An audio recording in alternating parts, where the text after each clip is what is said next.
on my Area 51 line. You're on the air. Hello.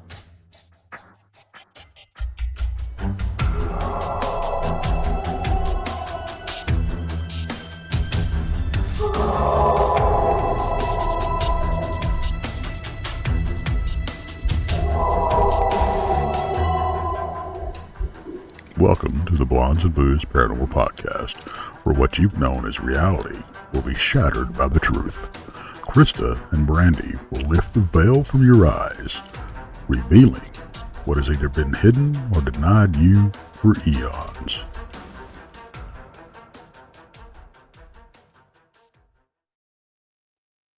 Hi, Krista. Hey guys. Hey Brandi, how you doing? How you doing? Wait, we should. Hey! Happy Friday.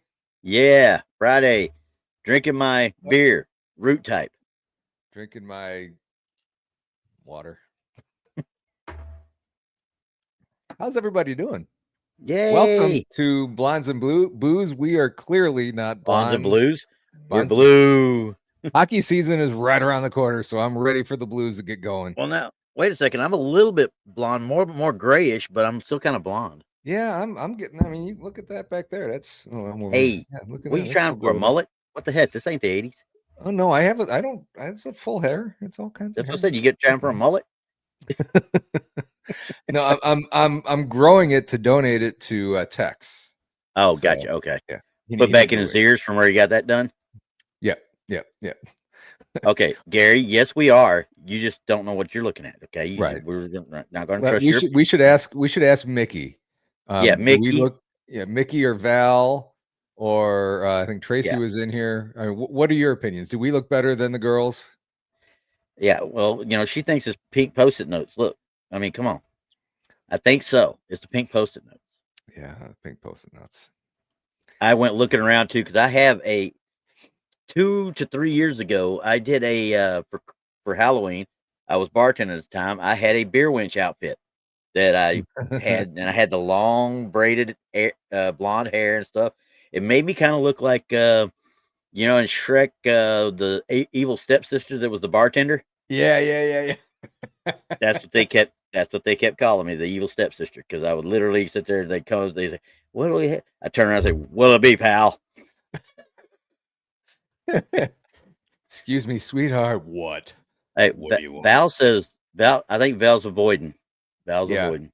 I mean, that's Mickey. Not just no, but no. Wow. Okay, Mickey. All right. I'm depressed now. I don't know what to do. I'm depressed now. I know. I thought Mickey was a good person. Now she's saying we're ugly. Well, maybe she's not quite saying we're ugly. We're just not as pretty as them. Well, I mean, she's not wrong. Listen, I'm going to do that on that note because I don't believe her. You ain't got no info. I don't. You know what?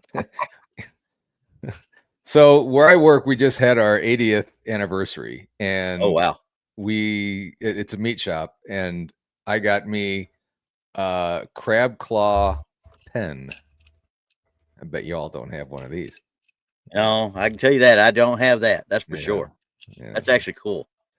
You know what's really bad? I was actually in Costco today too, and really? I walked by the meats. I always go by the meats. I check to see if there's anything on sale or whatever, because that's where I always get my meats anyway. Because quite frankly, bulk is cheaper and so forth, so on. But I look down and there's some fresh shrimp, quote unquote, from the Gulf and everything. And I look down and there's a box of lobster, Maine lobster, frozen, and the box is like this. Okay, I didn't look at the poundage. I didn't even try to look at the poundage because I started looked right over at the price and I walked away as fast as I could. How much was that? $248.98. Holy cow! And it couldn't have been more than probably 3 pounds, maybe 4 pounds. My God! Yeah, I'm like, you know what? I love lobster. I love seafood in general. Yeah. I don't love it that much. No, we usually we used to go to Sam's and get I guess it's the crab legs, the king crab or the Dungeness crab. And Dungeness is great. That's the best crab meat out there to me. Oh, I think it was like 5 pounds. and it ended up being like $99 or something like that, which isn't terrible. That's But $20 a pound. well, yeah. But I mean, damn, it was good. Now, when snow crab was, probably 10 years ago, when snow crab was really in abundance, shall we say, and you could get them at any one. Like we got Albertsons down here, and we got HEBs, of course, as well.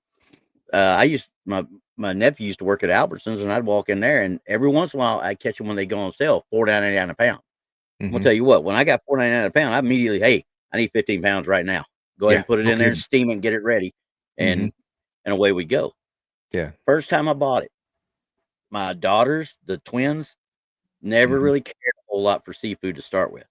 Really? They took a couple bites of what me and my mother had cracked. I don't think we got much after that. Wow. Yeah. And they were stealing it as fast as they could get it. We, here in the Midwest, it's really hard to find a good seafood place. I mean, nothing is fresh by the time it gets here. It's at least a day old or whatever. It just we went to Myrtle Beach one year a couple times. Oh, and love that place. My God, that stuff was so good. It was so fresh right there. Oh my God, it was so good. Oh yeah, 100%. I miss all that stuff. And same thing up in Maryland. I mean, when I was stationed in DC, we have to go up to Aberdeen Proving Grounds and then up to Edgefield. Well, we take the international inspectors to the crab shack, so they're all along the daggum coast right there. This old guy from the Ivory Coast did not realize what he was ordering when he ordered the all-you-could-eat blue crab. They brought out 5 of them, slapped it down in front of me. He's like, "What did I do with it?" He didn't know how to eat them either. That's the thing. And that's not just the crab legs; that's the whole damn crab. And I had one of those one time, and I had to have the chef come out. Actually, they do this regardless if you've been there multiple times or the first time. Have you ever had a whole crab before? And I'm like, no. Yeah. What do you do exactly? And he showed us how to pry the shell open on the body and everything. And oh God, it was so much work, and you actually got a lot out of that one. Well, yeah, because there's so much in it that people don't even think about going into.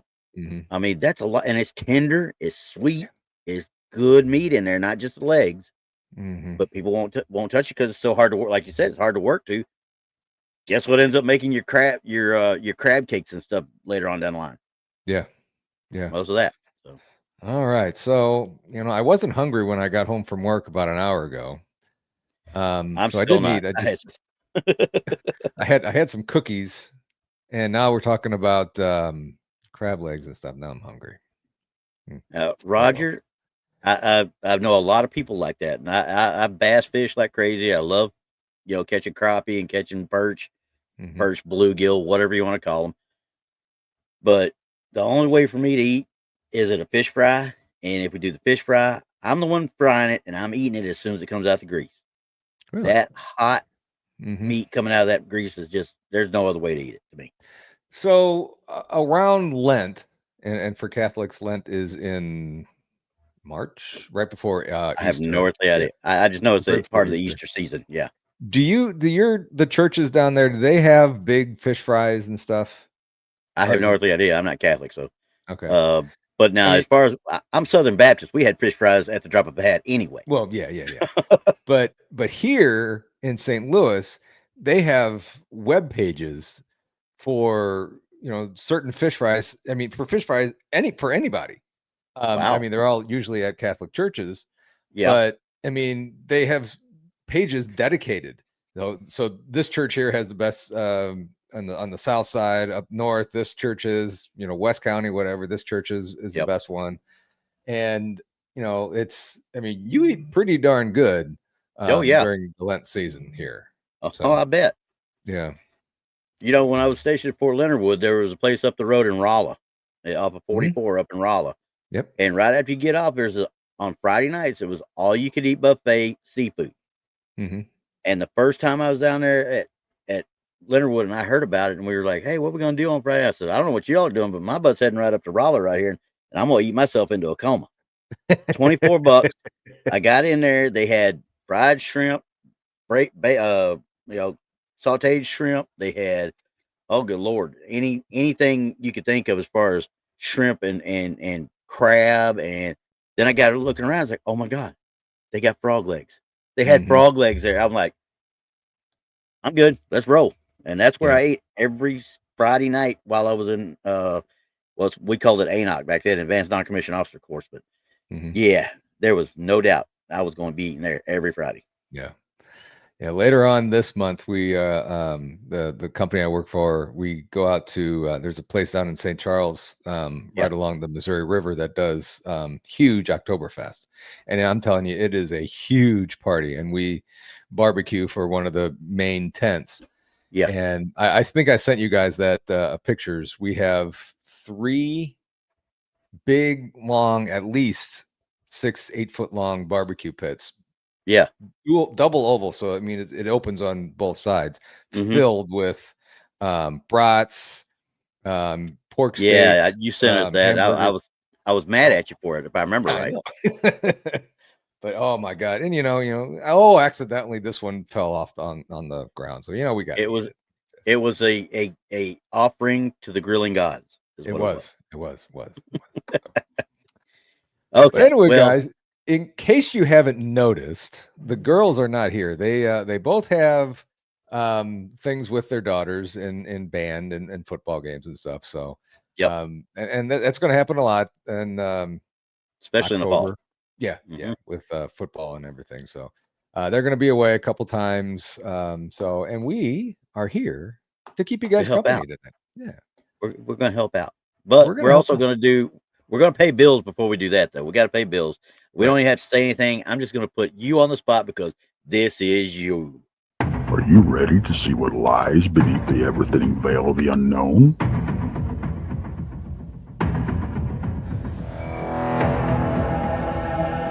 Book your craft now for the Crossing Realms Conference, September 19th and 20th in Richmond, Missouri.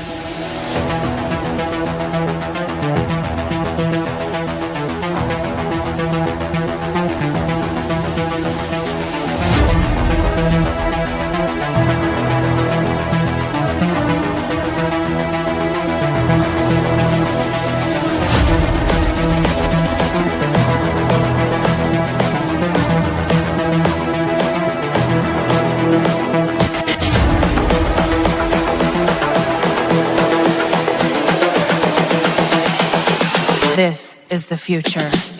This unprecedented experience allows you to not only hear and interact with a cornucopia of highly respected researchers, scientists, and experiencers, it will shape the very foundations of your reality. You will lay witness to some of the best evidence collected in decades. This is the future. Be a part of history in the making. Get your tickets now at eventbrite.com. The Crossing Realms Conference, where the paranormal becomes normal. There we go. So 2 weeks from tomorrow. Didn't it seem like just yesterday we were trying to figure out a name for this thing? Didn't it seem like yesterday we were having the first meeting where nobody had shut up long enough to figure out what the heck we were doing? Exactly. God, I can't believe it is almost here. It's going to be so much fun. I mean, we're going to work our butts off, but actually, it's 2 weeks from yesterday if you count the shindig. That is true.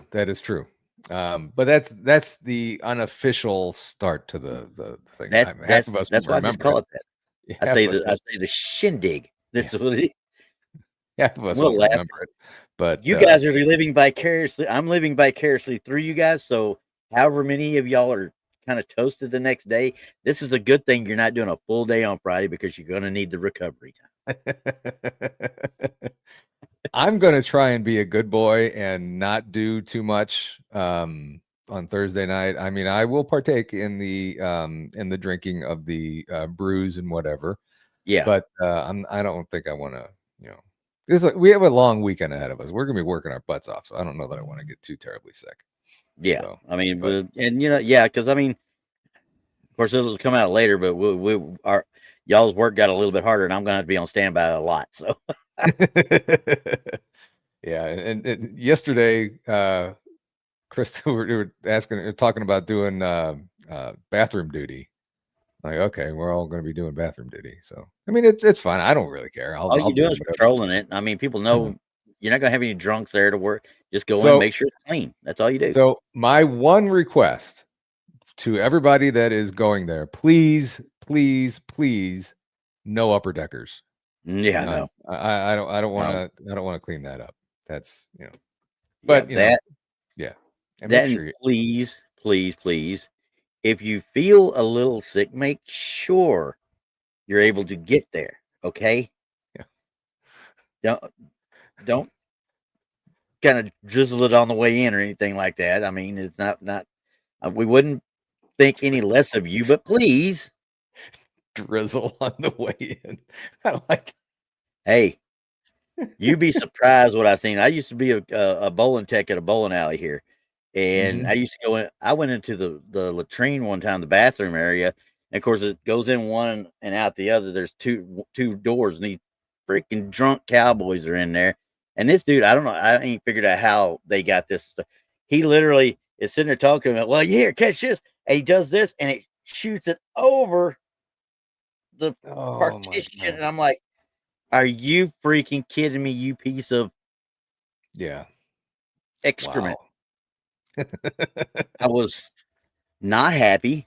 I went and found the bouncers. Said, hey, these guys got to go. Well, the bouncer's a city cop actually at that time. So I'm like, these guys got to go. They pissing all over the daggone walls and stuff.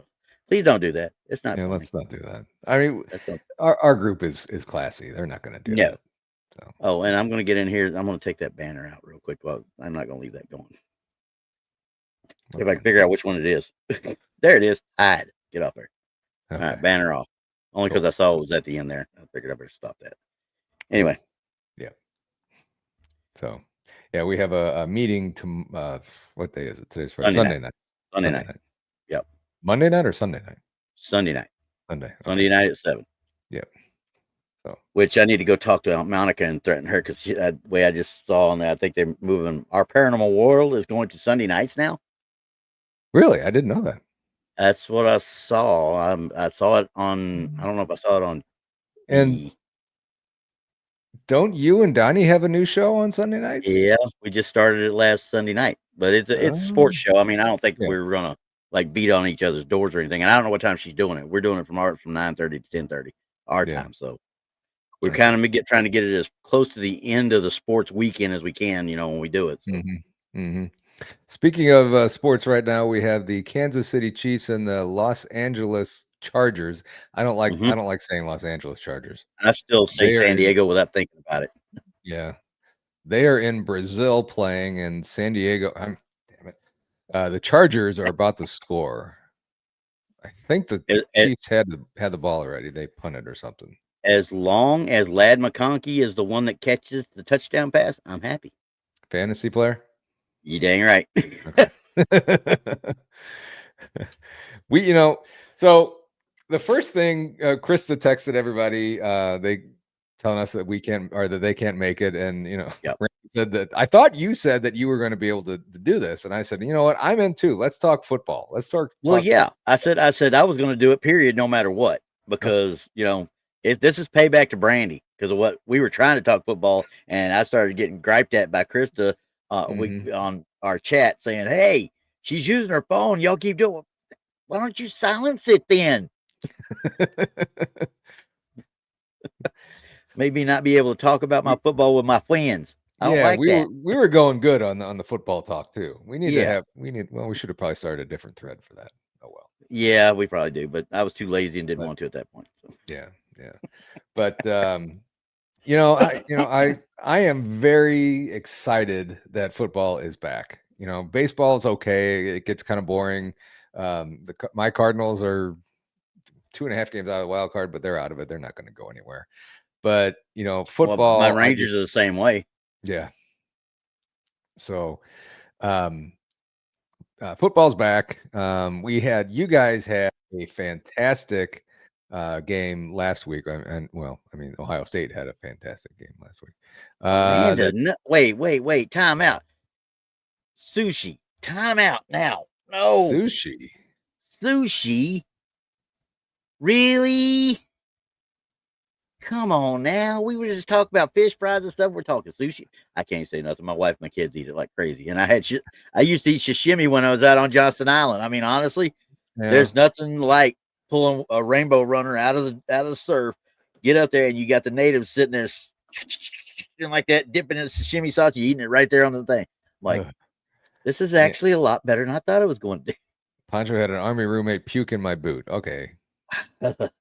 I never had that one, luckily. Now there was one up there that Boondocks was one I was looking at before I saw sushi one. Yeah, no. Please tell me, Boondock, that guy found his way out of the place, okay? Oh man. I'm lucky to say that I've never had anybody puke on me, and that includes my son when he was little. He never puked or peed or pooped on me. Well, I don't know how you got away with that one. I've had it from all three daughters were a little bit older, but the two twins, and then all the grandkids. Every single grandkid I've had has done it to me. So yeah. I don't even think he got my wife at all. So he was well tempered as far as his stomach went. Then it sounds like. Yeah, we covered it every time we changed it. We made sure we had something over it. Sorry. I thought you were talking about the puking part. I mean, that's self. Self protection? When you're sitting there starting to change a diaper. Oh yeah, you're going to put a wipe or a rag or something over top. And that doesn't matter if it's a girl or a boy. Trust me. Right. I got 5 daughters. Trust me. It does not matter. Actually, one time he was, I think, maybe a year old.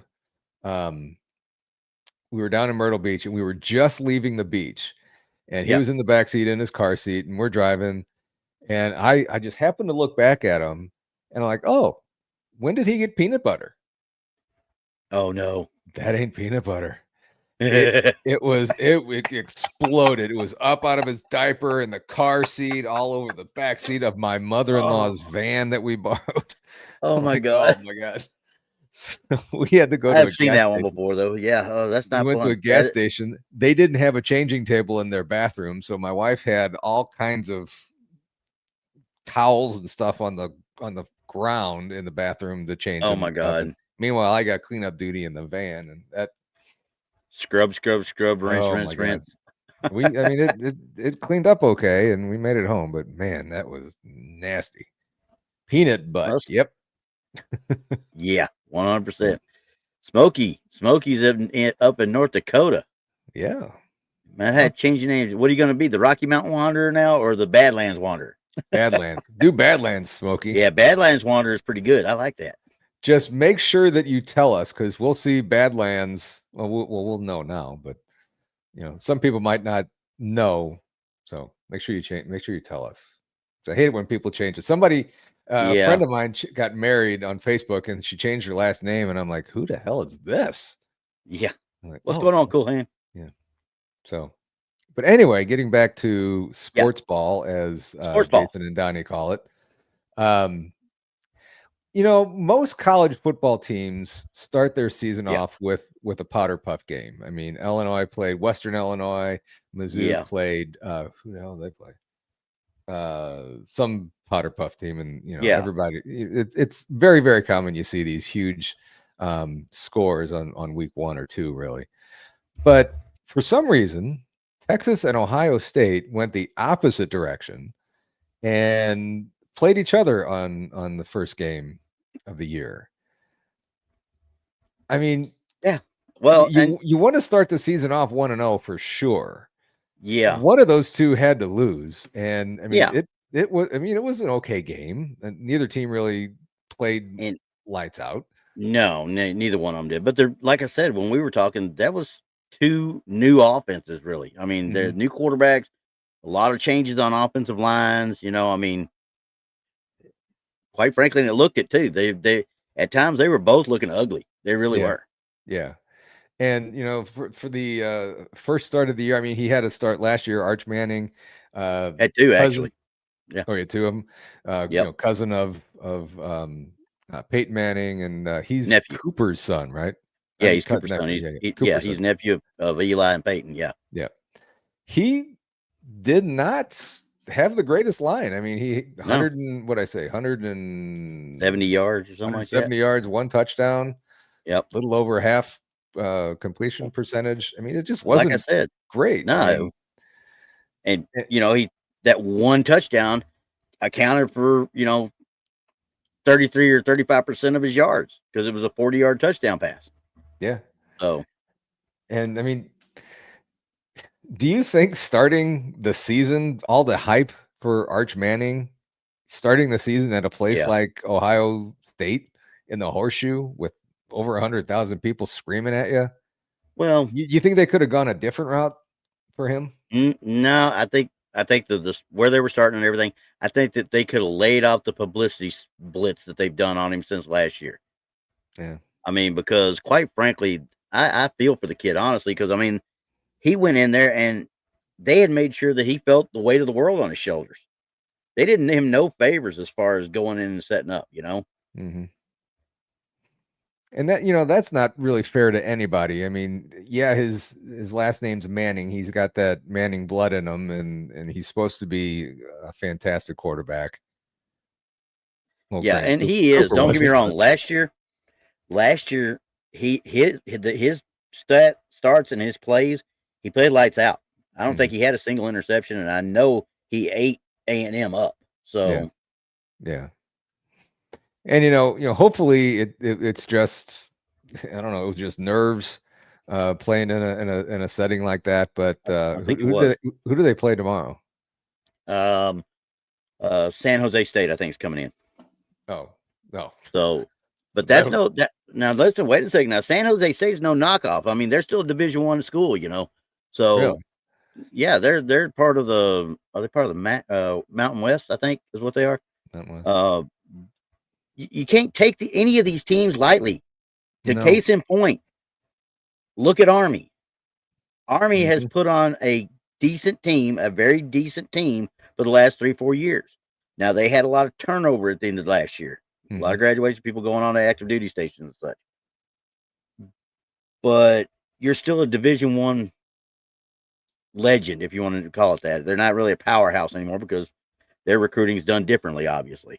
Right. But you're scheduling a team that is a Division II, was Division II. Now they're like football FCS instead of FBS now. Instead of Division II, they're like where it used to be Division I, went one AA and 1A and such. Then it became FBS, FCS, and then you're still Division II. They just went up to FCS 2 years ago, maybe. Army? No, Tarleton State. Oh, okay. Tarleton State is like 40 miles from me here in Texas. People love paying attention to them because they were in the Division II hunt there for a long time. They playing for championships and such in Division II. It's much like what happened to Michigan when they scheduled "quote unquote" slack old Appalachian State. And they beat it. They beat Michigan. Let's think about this. Yeah, because guess what they were before the season before? They were champions of their division. They were I think they were FCS champions the year before. Maybe it may have still been Division I AA or whatever at the time. They used to go back and forth with Sam Houston State all the time. Now Sam Houston State's up there too. I don't think they are. Never mind, they might not be. But either way, you're talking about FCS versus FBS. Big school versus a relatively small school. Yeah, and they got beat in 2 overtimes on a field goal. And that if these smaller schools, if you will, if they see a Texas or Ohio State or Michigan or whoever, a big name school, they're not going to just lay down easy. They're gonna give you everything that they have. It might not be as much as a powerhouse school, but they're not gonna want to get embarrassed. Yeah. So because it's gotten to that point, when they do these slack school plays, like now the bigger schools are kind of trying to get something front loaded, I guess you might say, like with Texas OU, what was it, K-State and Iowa State, I think it was the weekend before. Yeah, that was an overseas game, but still, it was an exciting game. It was really fun. But you got several of them, LSU and Clemson, that kind of deal. Yeah, there was quite a few of them last week. Yeah, and that LSU Clemson game was a pretty good game. Yeah, I wish Clemson would have taken it because once again, we'll talk about that later. But not a big yeah. fan of LSU either. No. Yeah, so the rankings are out. Ohio State, people were saying that I don't know who Penn State beat, but they were saying that Ohio State shouldn't have been number one. I mean, they beat the number one team. Why couldn't they have jumped up to until number proven one? otherwise? They earned that right, as far as I'm concerned. And Penn State beat Nevada. Oh no, they beat them. Yeah, I mean, I don't. If you're Nevada's a slack, compared to what Penn State's used to dealing with. So right, and if you're a top 10 team and you beat a number one team, I think you deserve to jump up. Yeah, especially if you're number 3. If you're number 3, you're leapfrogging number 2. Yeah, no matter what the previous number 2 did. But Texas only dropped down to number 7, so that's not terrible. Yeah, because they're not going to. They luckily the AP isn't putting a whole lot of stock into the loss right yet. Yeah, if they play playing San Jose State tomorrow, they better put on a show, because if they don't put on a show, they're going to drop even further. Yeah, I mean, they can't beat San Jose State, 21-14, or they're going to drop. And with the opponents that Texas has in the SEC, they can't afford to lose 2 games. I mean, they already have Georgia ahead of them. South Carolina's South Carolina is 1-0. Texas is 0-1. Yep. So I mean, South Carolina's right there. Florida. So you got teams. Well, like I said, I think that's why those 3 losses that are in there. Clemson, Texas, and Notre Dame. Notre Dame all lost to known teams. I mean, 2 of them lost to top 10 teams. And Notre Dame lost to Miami, which I think probably is a top 10 now, isn't it? Miami is number 5. Yeah. So I don't think they were in the top 10 at first. Yeah. I think they were 12 or something like that. But either way, you talk about every one of them lost to a top 25 team. Yeah. So the other people, LSU, Ohio State, and quite frankly, Florida State deserves to be up there. Miami deserves to be up there because they showed something in their first game. Mm-hmm. But I don't know why Penn State would be up there above somebody that beat a top 10 team, though. Yeah. Oregon beat Montana State. Oregon had a good run last year. Yeah, they did. They finished number 3 in the nation. Yeah. Yeah, I mean, so quite frankly, I didn't think they were going to make the run they did. Honestly, yeah, I really didn't. Yeah, it seems, and this kind of weird to say this, but they changed their uniform so much. It seems like it's a different uniform every week. Yeah, I have trouble following them. I mean, they're a good program, but I just don't see it. I don't know. Yeah, it's tough to say. I mean, because I don't know. It's just Oregon's style of play has always kind of rubbed me wrong. I don't know why. It's not real football to me half the time. I mean, it's literally run and gun. It is Jerry Glanville written all over it. You know what I mean? Mm-hmm. And to a lesser extent, maybe even Mike Leach from Texas Tech back in the day. Yeah. So, but I mean, we got some. Let's see, Ohio State. I mean, they play Grambling State. That'll be a easy one. Let's see what Penn State's playing. UCLA. No. Yeah. No, they're playing FIU, Florida International. I think Florida International University. Yeah, that's what FIU is. Yeah. Huh. Who are they playing again? Penn State. Let's see. Penn State loaded up with slack ones early on. Mm-hmm. What's going to happen when they have to play Ohio State or Michigan? Yeah. That's the weird thing. I mean, I get getting, and okay, so I get getting like 1 or 2 quote unquote easy games to start the season with, to kind of get into your rhythm and stuff. But I heard someplace that next year they're throwing around the idea of why not do like a preseason game or 2 to get, so you don't have these 61-0 games or 70-2. Yeah, the ones nobody wants to see. They want some ratings. Yeah. and then and kind of get rid of the non-conference powder puffs and play more conference games. And I think that's a great idea to you have the excitement right off the bat, like the Texas Ohio State game, and just have that going year round. Why not? I mean, and quite frankly, when it comes time for the CFP to start doing their picks for the top 25, every 6 weeks in or whatever they start doing it, maybe 8 weeks, maybe 9 weeks in. I don't know what it is anymore. But those even if you've lost, like Texas only lost by 7, that's going to go a long way with the votes there with the CFP toward the end, because they didn't just schedule some slack. Now, don't get me wrong. There's no doubt. I haven't looked at their schedule, but like I said, we got San Jose State coming in, and there's no doubt in my mind we're going to have Rice on the schedule. We're going to have some other slack ones on the schedule because, quite frankly, I know people look at them like there's some sort of issue with them bringing in these. But let's say you bring in like Liberty University to play Texas, right? You bring them in, and that school plays that one game, might get their what's beat all over the field.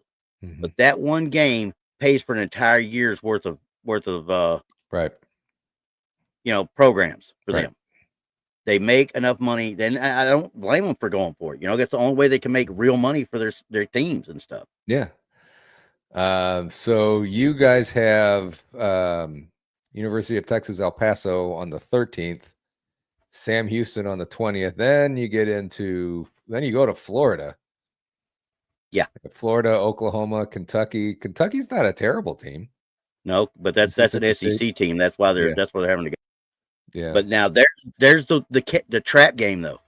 When you said Sam Houston State, that's a trap game because that team right there, you do not want to mess with.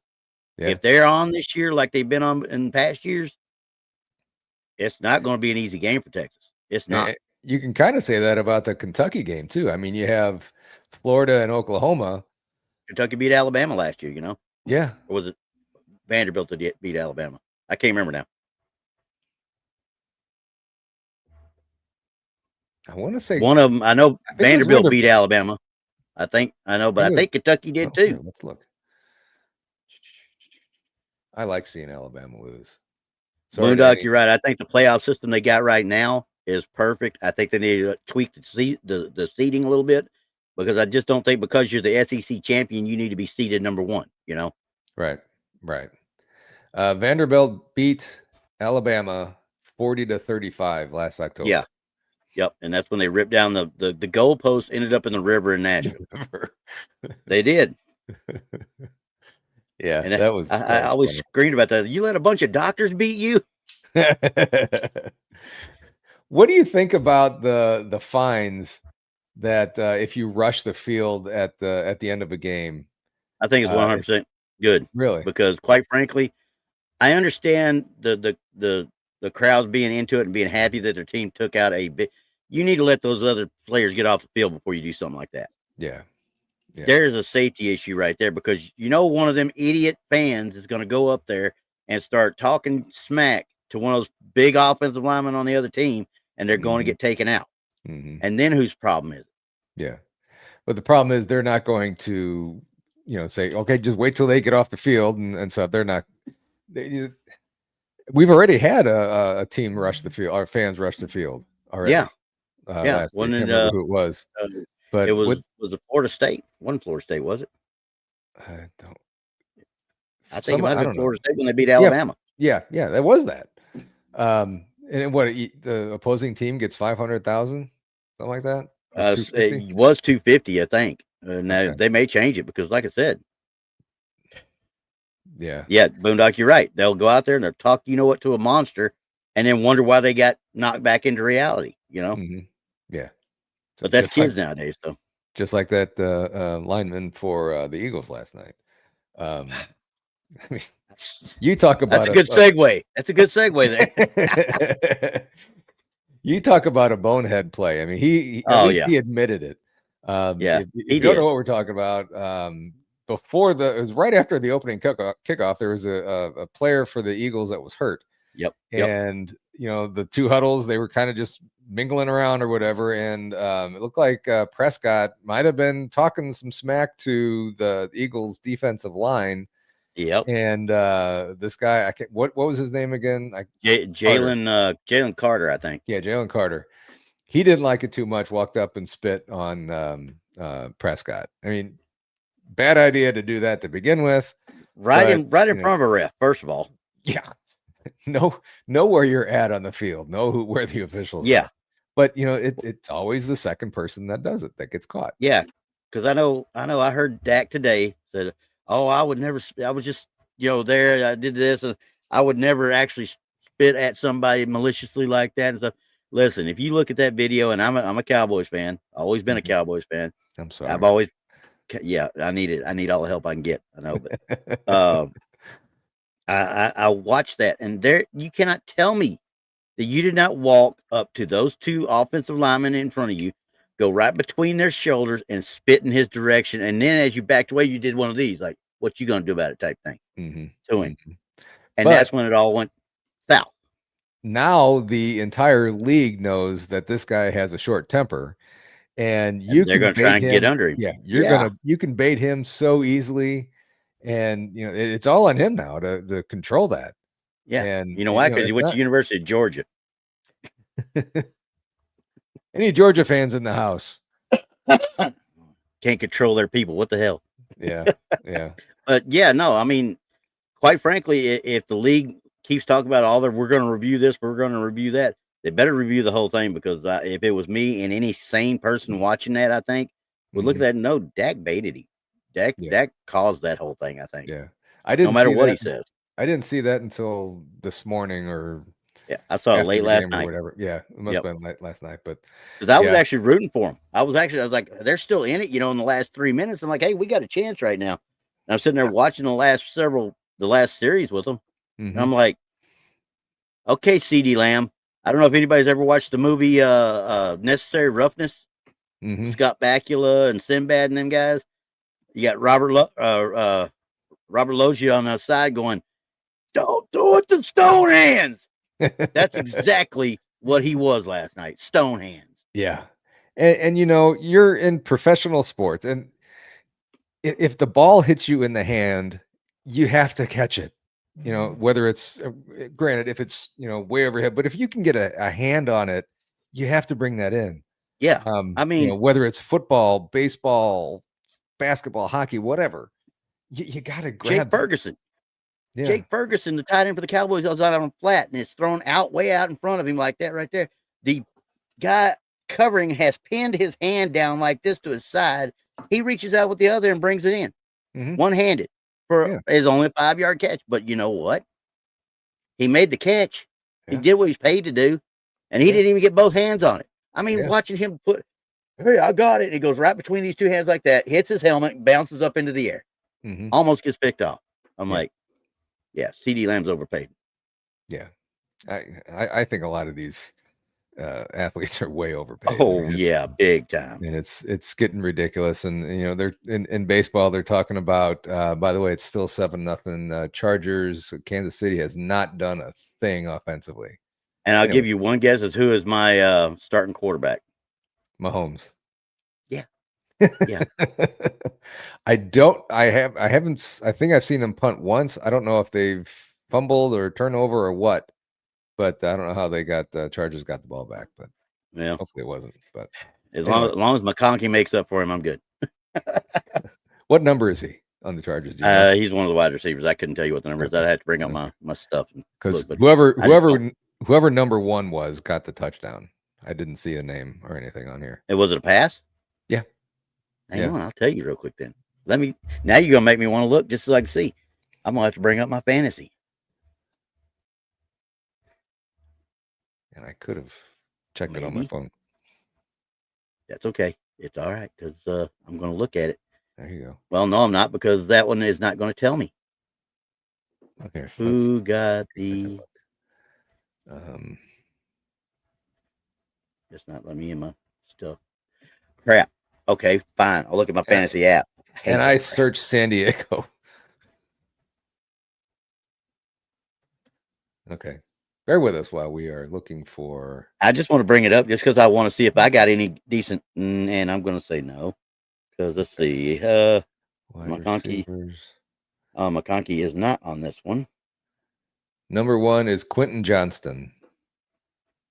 Damn it. Excuse my language. Girl's going to come back and say, "What did you do?" Nothing. So, unfortunately, that wasn't him. So, but it does look. And I'm sorry. I know Mickey's a Chiefs fan. I know she doesn't watch sports, but she's a Chiefs fan. Doesn't look like the Chiefs are doing too. They're not. They don't look like they probably Super Bowl champs that they used to. Yeah, they're working through it. They're working through it.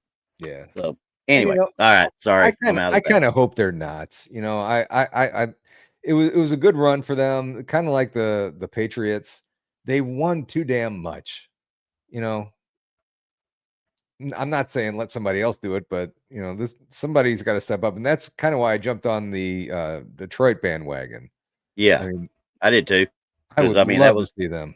Yeah, it was one of those. I was like, okay, everybody up there has been in a Super Bowl before or won a Super Bowl before, except for Detroit. So hey, Rob, we're here to support you, dude. We're here to support you.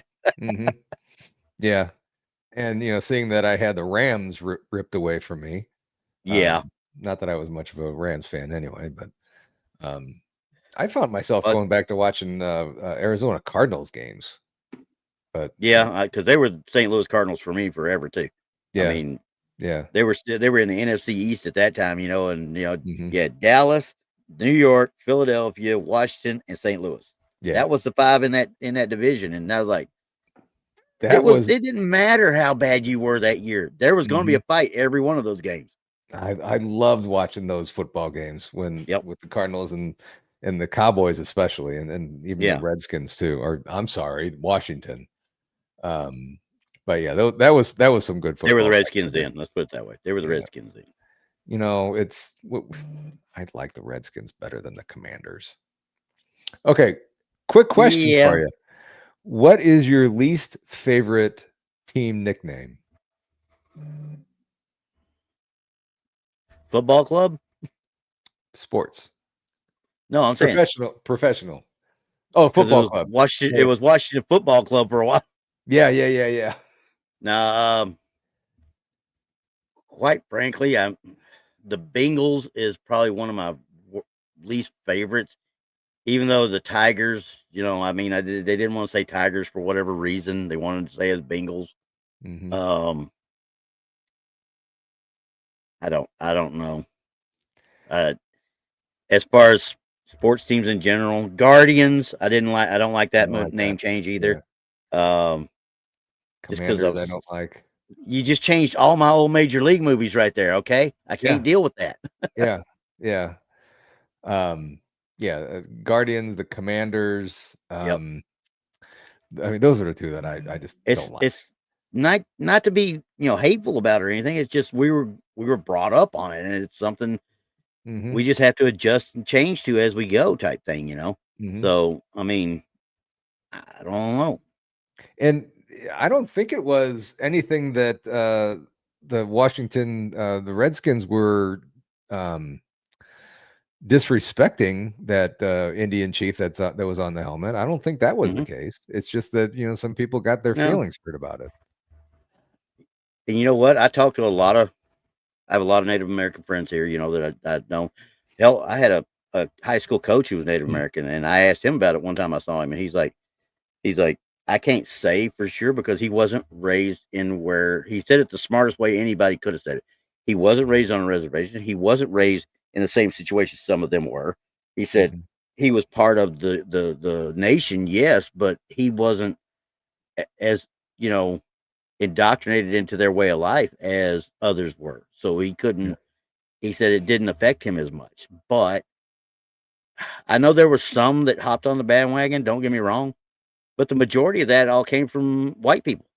The majority of the movement came from white people. Yeah. So, I mean.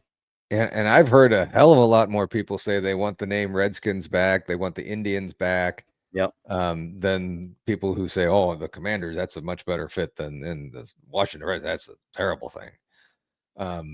But then where do you stop this? I mean, do you change I don't know if you can. the Atlanta Braves? Do you change the Oh no, but Blackhawks? because the Blackhawks and the Braves were a noble name for them. The Seminoles is a tribal name. Okay, the Chiefs is a noble name for them, quote unquote.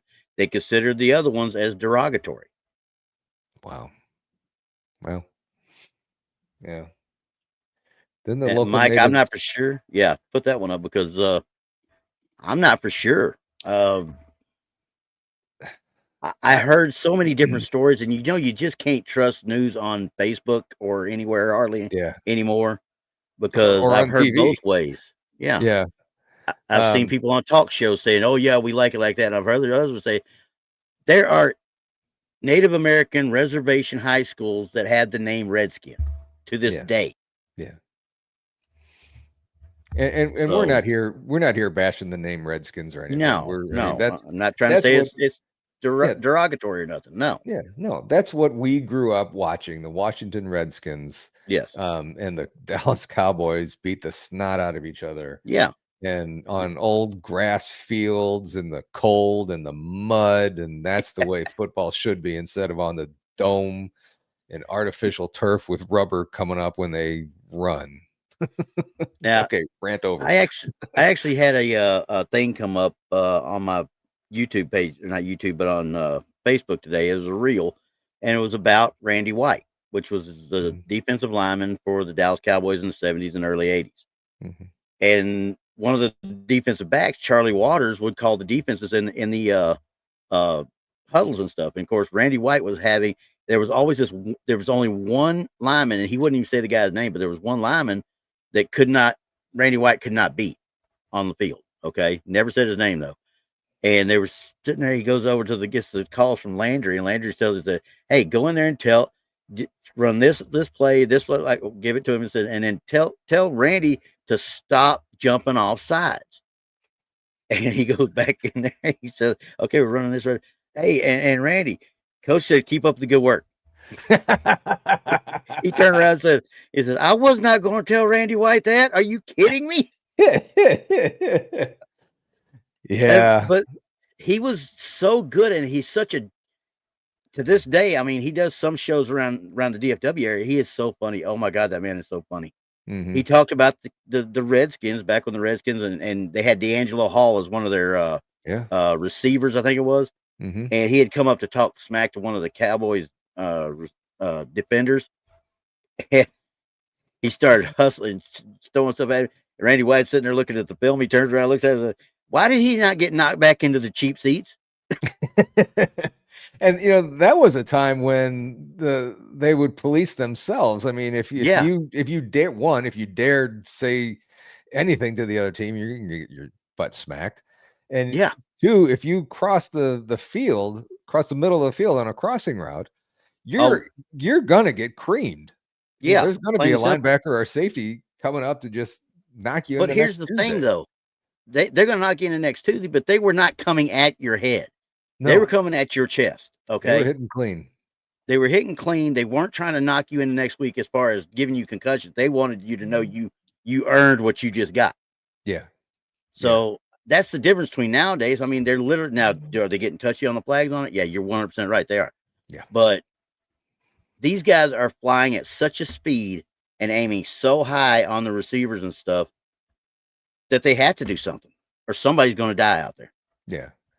And where did that change? Did that change in the Pee-wee programs, teaching kids how to tackle, in the high school programs? Or, I mean, it seems like this generation or the generation before this crop of players are playing that, they don't know how to tackle. Oh, well, before we get into that, Boondock, good call. Full Blood Blackfoot designed the original Redskins logo, and his grandson has started the movement to change it back. Good. So there you go. I hope they do. I hope they get it. I really do. Yeah. Now, for what you're saying, you know what? I was sitting there watching. I've got two grandsons that one was playing Pee-wee, and I say Pee-wee, he was probably 11 years old or whatever, and they were getting after it. But he's an offensive lineman, and he's a big boy. We're talking like he's Michael Orr in high school size, with these My little kids out there, God. right? He's a big boy. Well, he's afraid he's going to hurt somebody during this, right? Mhm. And he's just a gentle giant type thing. And I told him, I said, listen, you're not going to hurt him that bad. You just need to know when to back off. You know what I mean? I said, but Yeah. if somebody's running behind you, you gotta block, okay? But I noticed that some of the other grandson was playing, high school, and they were teaching in my hometown. I don't remember the coach's name, and I wanted to punch him every time I talked to him because he sounded like a blooming idiot. They were teaching the defense to actually, instead of putting the face mask in the chest and driving through, no, Mhm. grab them, wrap them up, and roll them down. I'm like, That's what you do on a first date. well, Not and on a football field. I'm like, they said what? Because Yeah. I'm sitting there, and then I went to a couple of the high school games, and that's exactly what they're doing. They were grabbing them, trying to roll them down. Well, needless to say, guess what happens? They're starting to Broken get run tackle. over. Yeah. They're getting run over because they know those kids know that now. Hey, they're going to try and roll me down. I can step right through them bad boys. Yeah. Yeah. That's not the way to tackle. That No. should never be taught like Face that. mask. Even I think Butkus and Randy White both have said it. They were all trained. You put your face mask in the chest and drive through. Mm-hmm. Mm-hmm. I mean, that's all there is to it. Yeah. I mean, So, yeah. Different era for sure. And oh yeah, I think back then was so much better football. And we were talking beforehand that neither one of us really care for the professional football too much. No, not anymore. No, it's what is it that happened? I really can't put my finger on it. I think really I don't want to say. I don't want to say for prima donnas. For me personally, it was, I think, the Rams leaving St. Louis, that one owner can have such a big influence on the league, that being Jerry Jones. Yeah. Who it was a stalemate that the Rams weren't going to move, and then he pipes up, and all of a sudden it's moving. I stopped watching football for like 3 or 4 years, professional football. And really, I don't blame you. I could care less who wins. I don't really have a favorite team anymore. But granted, too, I grew up watching games of the week because I really got into it after the Cardinals left. Yeah. So I just got the games of the week, and it was different every week. Well, yeah, So, I mean, and you talk about the games of the old days of the games of the week.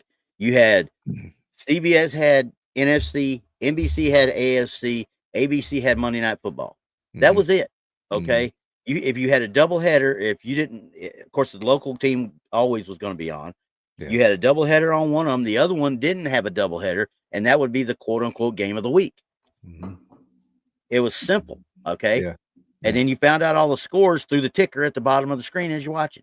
It made sure they had viewership. Now, hey, we can pick and choose whatever we want. It's so easily accessible. Yeah. We don't need to watch it anymore. Yeah. And for those who can't get it easily, if you just have the over-the-air TVs, you're stuck with ABC, NBC, and CBS. Now games are on YouTube. This right Chiefs now, games on YouTube right now. NFL Network gets some. Do they play on Apple TV, or is that just baseball? I think it's just baseball right now. I think it's coming though, because you've got Peacock, which is simulcasting the NBC games, which are now just the Sunday nights and Thursday nights. Then you've got I think Netflix is going to have a couple this year. Yeah, and Amazon usually Prime has a Thursday game. Yeah, yep. They'll be simulcasting, or they'll get the Thursday games after a certain time. It's the way I think it went last year. So I would think the first couple games of the year gets on network programming, so everybody can see it, and then they'll get it on Amazon or whatever. But I mean, I would think viewership is way down now. But yeah. Well, as far as network TV, I would say so. Yeah. But they're picking up network TV is a distant fifth now when it comes to views in the United States. I got for Christmas, I got one of those Fire Sticks, Amazon Fire Sticks. Yeah. And it's awesome. You can watch any football game. Doesn't matter where you're at. You can watch any football game. I love it. I love it. I didn't know that Amazon was actually doing that. The Prime. Oh, I jailbroke it. So never mind. I know what you're talking about now. Because I got Roku. I got Roku's. You know, I like my Roku because I did everything that I want pretty much on it. So yeah. But where's that? Somebody said something about sports ball. You know, I had Donny send me a little thing because you know, we all love sports ball, right? Mm-hmm. Everybody loves sports ball. We have what we used last week, kind of to help breathe everybody in. Just so you know, Jason is a sports ball magician. I'm telling you. Okay. I do not know how he was able to pull this off, but Jason did it. I don't know how. And I hope he comes back and sees this later so he knows what the heck happened. Hitting a basketball with a baseball bat, that is hard to do. I mean, that takes a lot of while talent. Wearing a football helmet on a soccer pitch. Yeah, in front of a soccer.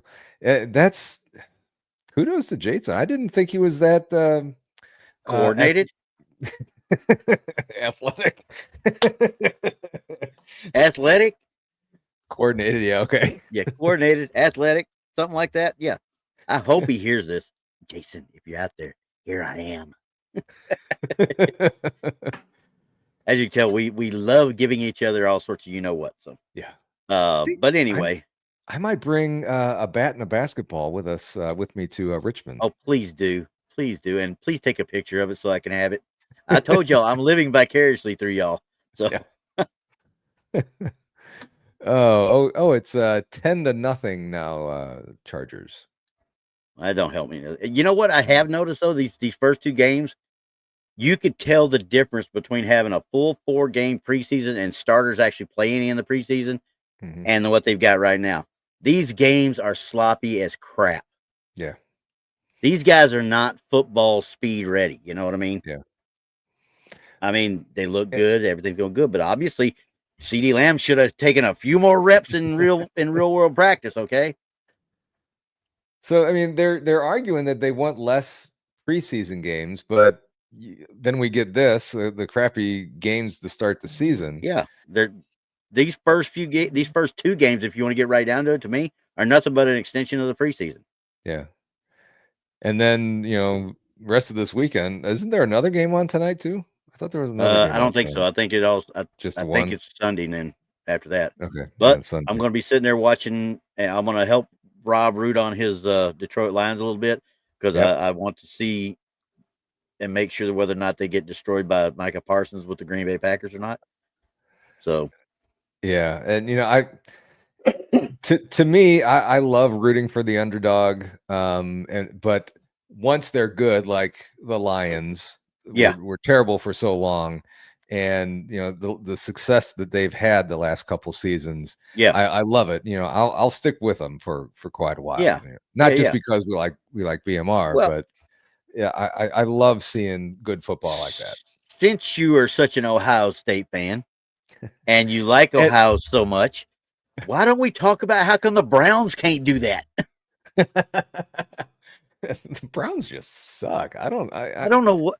For as much talent as they brought into that place and as many coaches of real good worth that have been in that place to still suck as bad as they do. I don't get it either. I mean, is it the coaching? Is it the organization? Is it? I don't know. What? I mean, I think it's just a curse. Yeah. It kind of takes me back to did you see the movie The Miracle about the 1980 U.S. hockey team being I saw Miracle. You talking about the actual movie or the documentary though? The movie. Okay, the one with Kurt Russell. Okay, yeah. It's Herb Brooks, I guess, said it's not who you put on the team, the superstars or whatever. It's how they play together instead of the egos teamwork. that are going. So I mean, maybe that's it. Maybe they very just well could be. haven't It gotten very the well right could be. formula or whatever, but it seems like every team in the league is getting that formula. Well, yeah. I mean, they got Myles Garrett. I mean, come on. You got Myles Garrett, one of the best dadgum defenders in the game. You've got a decent defense around him. Y'all can't score points for some reason. And I don't know why. Now, I don't know who's going to be the quarterback, honestly. They got Sanders, and they say he's looking good, but you got Joe Flacco, who's, should be out there with Tom Brady right now, okay? And supposedly, the way I understand it, he's going to be the starter. Joe Flacco? Yeah. He's in his 60s now, isn't he? What the hell? He should be, probably. But you know what? He's got a Super Bowl. Yeah. So, okay. Even though it was on a Ravens team, so, guess who won that Super Bowl? They're a damn good defensive team year in, year out. They're year in and year out. Always good. Yes. Did you see this a question from Mike Bothwell? What we got? How come the Browns don't have an actual logo? They never have. Even when the original Cleveland Browns didn't have one, they had their numbers on the side of the helmets at one time. But as far as an actual logo, it's always just been brown. The Cleveland Browns have no logo on their helmets as deliberate traditional choice, embracing the team's straightforward, no thrills identity with a plain orange helmet. The team's identity is represented by the helmet itself. So they're just a no frills, boring team.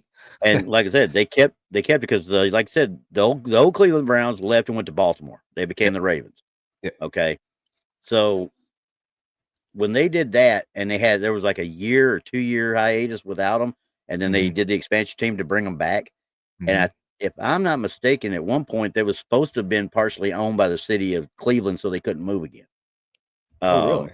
I don't know if that's the case anymore or not. I really don't. That's the original design about it was supposed to be, but I don't know. We were thinking Return of the Ghost. Yeah, we were trying to figure out, is there any real haunted football stories? And I don't know, but you would think. Of course, the hallowed hallways don't really last long in the pros, obviously. Well, I mean, you have Lambeau Field that's been around forever. Yeah, but they've renovated it. Yeah, old Soldier Field's gone. I mean, they've got the new one, but the old one's gone. Texas Stadium, it's gone. Yeah. I mean, where all the legends were made and where people had some of the best times of their lives, as far as that have passed on, that is, I should say. Come to think of it, Mike Holmgren, another coach, just passed away. Oh, he did? Earlier this week. I think it was like yesterday or the day before. I have to look at it again, but I think he passed away earlier this week. Oh, no. Yeah, I was caught off guard from that one. So, yeah. Oh, wait a second. Boondock. If there's a 30 for 30 on the Soviet hockey team during that time frame of the miracle bit, okay, I'm going to see that, because that 30 for 30, if anybody ever watches and gets into documentaries and such, 30 for 30 is some of the best stuff out there. Okay. Yeah. 100% right there. Yeah. But anyway, hell, I lost what I was thinking about. Hallowed grounds and Holmgren dying, and and then you talk about, where the Browns played in Cleveland. Okay. Obviously they got a new stadium now instead of the old dog pound. Okay. If they still had the old dog pound for them to go through, wouldn't you think Jim Brown's ghost would be going through that right now? Oh yeah. That man was a no nonsense. I love Jim Brown. I mean, he did not take nothing from nobody, and he actually absolutely would tell you what he thought, whether you liked it or whether you didn't. Okay. So that man, it's watch his running style. I mean, that was a beast. That was a straight out beast. And you got Mean Joe Green. Yeah. Pittsburgh. The one thing that kind of boggles my mind with college as compared to professional teams, I guess I should say. Yeah. These college football stadiums, they get renovated quite often, but Ohio Stadium has been around forever. Michigan Stadium has been around forever. But yet we're changing football stadiums in the NFL like every 15, 20 years. They start complaining. Sponsorships. Yeah. But Sponsorships. I mean, it's Oh, I'm with I you. mean, in college, I think there would be a lot more ghost stories on the fields there. Oh, I can tell you right now. Now, see, I've been in DKR, Darrell K. Royal Stadium down there in Austin. I've been in the bowels of that. And I'm going to tell you right now, that and the Cotton Bowl over here in Dallas, there's some strange feelings that you get in some of those areas. Okay. I'll just say that right now. I would love, in fact, at the Cotton Bowl itself, honestly, I would love to be able to set up an investigation just in the gangways where the players would come out in the locker rooms right through there.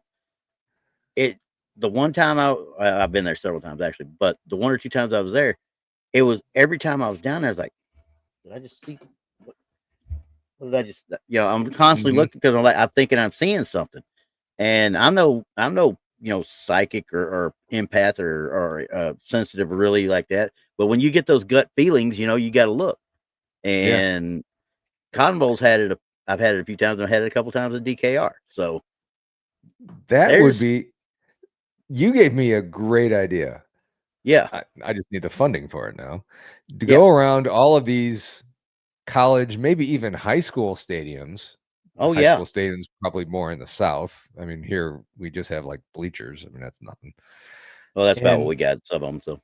And do investigations. I mean, in football stadium and high school stadiums in the South that are a big thing. They have the bigger stadiums and stuff. Do investigations in there, college stadiums, and just to see what you would find. Anybody want to throw me a couple $1,000? I'll be more than happy to hey, and around the country. It depends. Some of those schools, especially the smaller schools, let's say Marshall in West Virginia. Okay. You go to Marshall because that's a storied program as well, and look at the pain and agony of that program. Okay, in 67 or whatever it was when that plane crashed, or was it 71? I can't remember. So that right there, I mean, you're talking about there should be so much energy in that place, but I think they've obviously changed around stuff since then. I'm not for sure. Yeah, see, J.L. Vasquez, he never got the weird feelings except at Aggieland. Now, Aggieland, you get weird feelings because you feel like your brain's about to kind of melt on you sometimes. But no, I've actually, and the Cotton Bowl I went there was no game going on. It was just a little tour of the Cotton Bowl. And I had a buddy that, hey, I got a friend to get us into the back. We go look at different areas. And, you're looking at stuff that, the Cowboys of the 60s played there. So you've got Bob Lilly stuff. Well, Bob Lilly's not dead, but Leroy Jordan just passed away. Chuck Howley's gone. I mean, a lot of Don Meredith's gone. A lot of these guys that played there and had some of the best times of their life. Yeah. You would think there'd be something there. And I get a little bit of feeling, but I can't say that there was anything really there. I just go, hey, what did I just see? Yeah. But I do that with old houses too. So yeah, that'll tell you something. Yeah. And they had the best times of their life and had so much emotion that left out on that football field and stuff. And I mean, you talk about the agony of defeat and everything. Yeah, 100%. Yeah. Oh man. Yeah, that's a thought. I never even thought about thinking about asking about that, because now people that own the fairgrounds over there at the Cotton Bowl and stuff. Oh, shush, Gary, shush. We'll see when we're at the Cotton Bowl later next month. Okay, all right. But just the thought of getting over there now, obviously wouldn't happen until after the state fair is over with, obviously. But because the Cotton Bowl and fairgrounds are all kind of right in the same area. Yeah. But yeah, it'd be an interesting thing to try. I mean, it's bigger than Waverly Hills, obviously, and Brandi likes to remind me how big Waverly Hills really is a lot. So it's bigger than that because you just got so much of the bowels that you got to work with. Yeah. But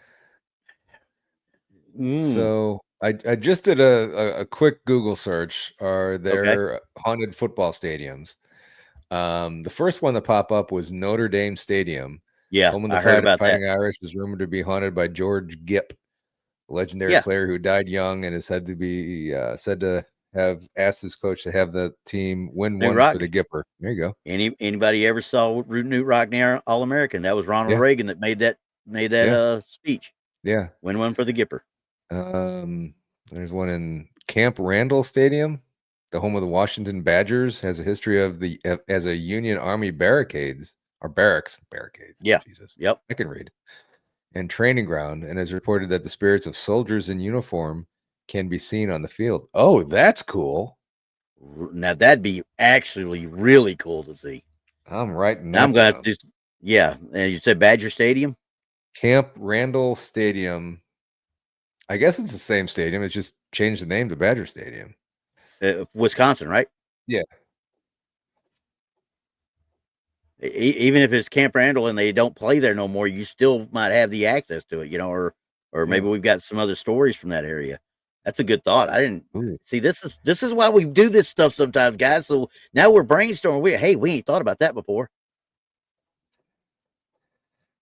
Okay. Road trip. Yeah, no kidding. I'd love to do the Notre Dame one just because I can go pee on them. I mean, yes, I don't like Notre Dame. All right, but I'm not a big Notre Dame fan either. No. I don't know what it is about it. Well, actually, I do. I mean, they're always on NBC, no matter how good or bad they are. They're always on, and I don't like that.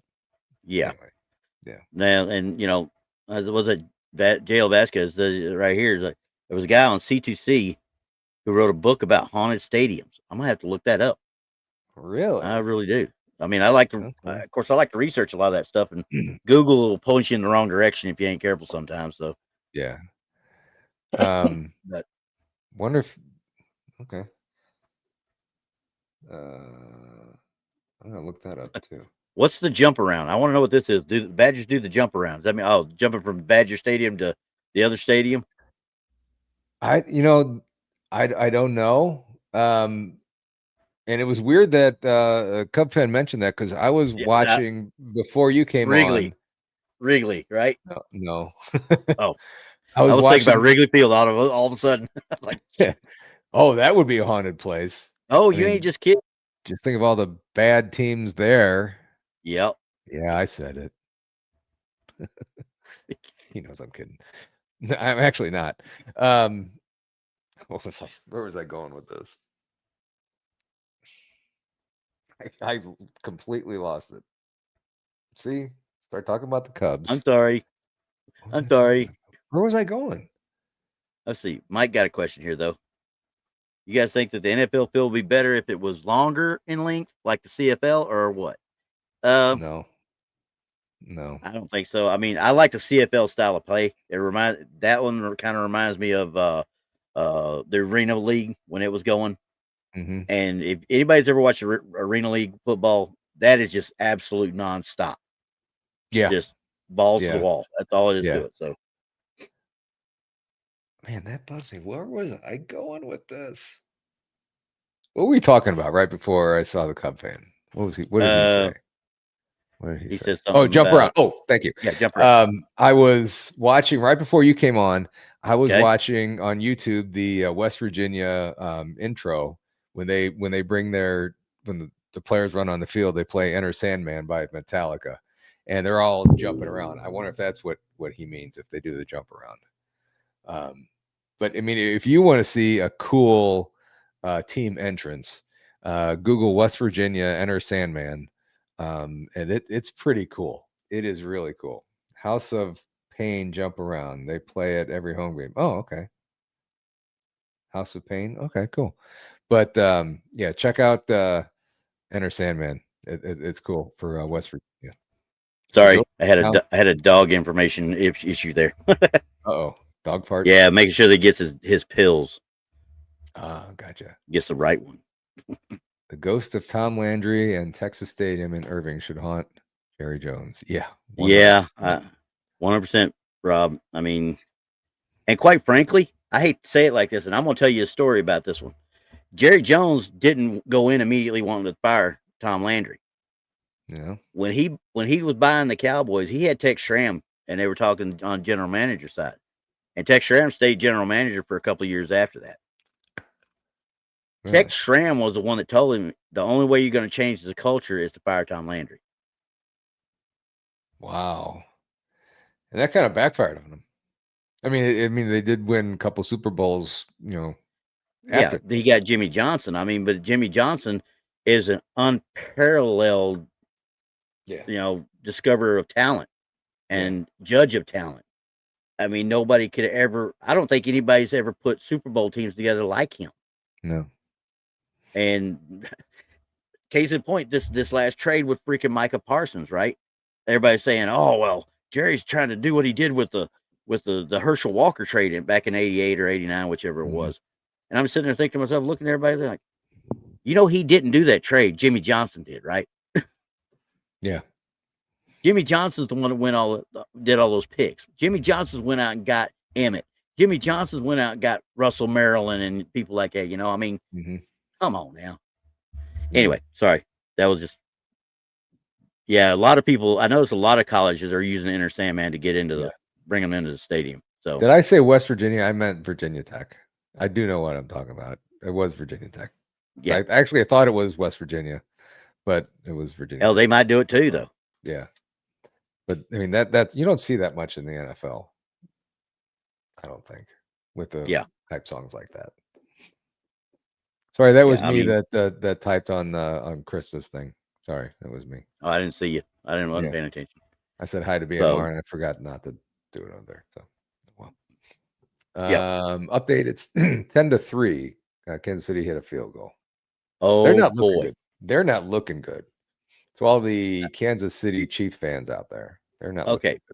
Mike, just to give you a heads up, there is a new sports wrestling channel that me and Donny have started. It's on Sunday nights. It's called The Ball Pit. Okay.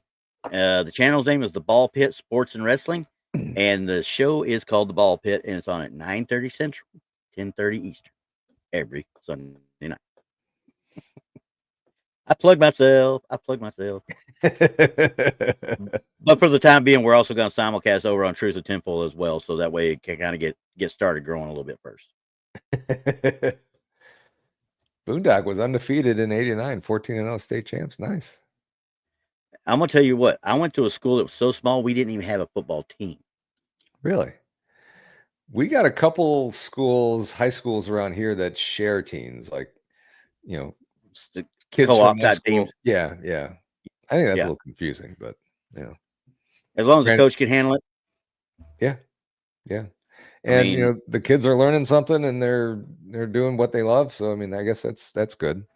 But yeah, the school I graduated with a class of like 400, and the high school that my son just graduated from, he had 400, something like that, 500, I think. I just saw Patty's little comment up there. I don't want to repeat it. Yeah, they are playing like dog poop.